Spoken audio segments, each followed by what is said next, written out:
Doctor, you hit on the third leading cause of death in the United States, Yeah. and I'm sure most of us could figure it's either heart-related or cancer or diabetes, things like that.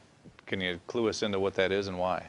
Yeah, okay, and thank you for asking that, because this is the 10,000-pound gorilla in the room that nobody's talking about. The third leading cause of death, as published in the Journal of the American Medical Association, is MD-directed treatments.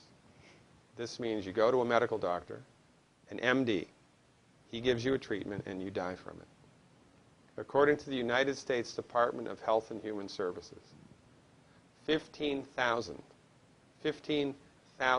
Medicare patients a month are killed by MD treatment, and nobody goes to jail.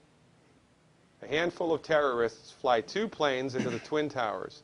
3,500 people die, and we go to war. But 15,000 people a month are killed by medical doctor treatments, and we don't bat an eyelash. This is because we have been, I don't want to say brainwashed, that's not the correct term, but we have been, for the last 100 years, kind of led into this false belief. You know, I think it was Marcus Welby that started it, that the medical doctor is king and knows everything about everything. And really, you need to just shut up and follow your medical doctor's advice. Most people in the United States have no idea at all of the history of the evolution of medicine in the United States. In the early 1900s, it was a relatively level playing field between the chiropractors, the osteopaths, the homeopaths, and the MDs. In 1915, 1920, there was something called the Flexner Report. The Carnegie Corporation funded this man named Abraham Flexner. He went all around the country, and he went on stagecoach and train and horseback. This was before the interstate highway system, right? Took Flexner 5 years to do this. He went all around the country and did an inventory of all of the medical schools that prescribed drugs. He brought the list back to the Carnegies, who owned drug companies, and then the Carnegies and the Rockefellers gave millions of dollars of free money to the medical schools and hospitals in the United States that were prescribing drugs. That was the beginning of the end. After the Flexner Report, there was no more level playing field in the United States.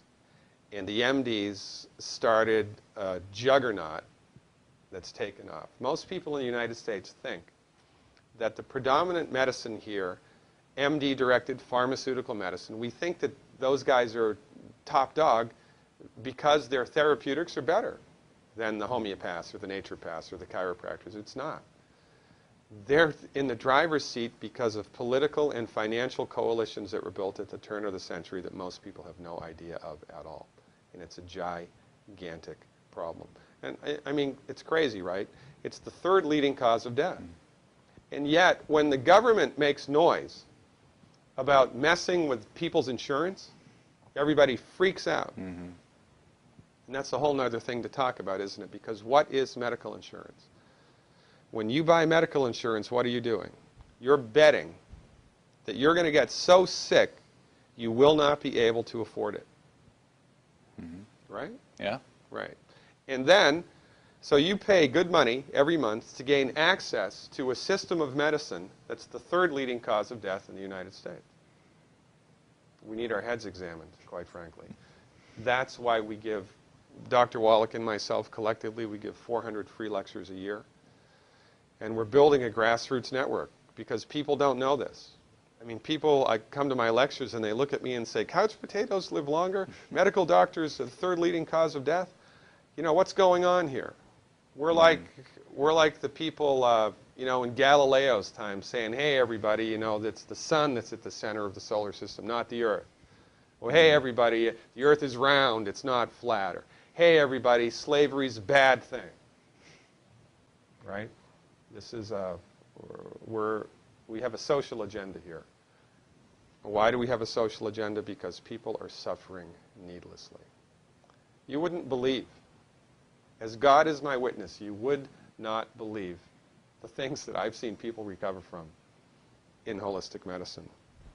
The body's ability to fix itself is remarkable. And most of the time, all that the body needs to do that is the raw materials that it needs to do that. And we need to stop eating food that's hurting the body. You know, if you put diesel fuel in an unleaded engine, even if it's a brand new Ferrari, it's going to run like crap if it runs at all. And there's nothing wrong with the car, it just had the wrong fuel. It's the same with the human body. You give the human body the raw materials that it needs, clean up the diet, Superman, Superwoman. And you know, if you don't get to super status, then at least your blood pressure normalizes, at least your arthritis goes away, at least your anxiety and panic attacks go away, and you can sleep through the night.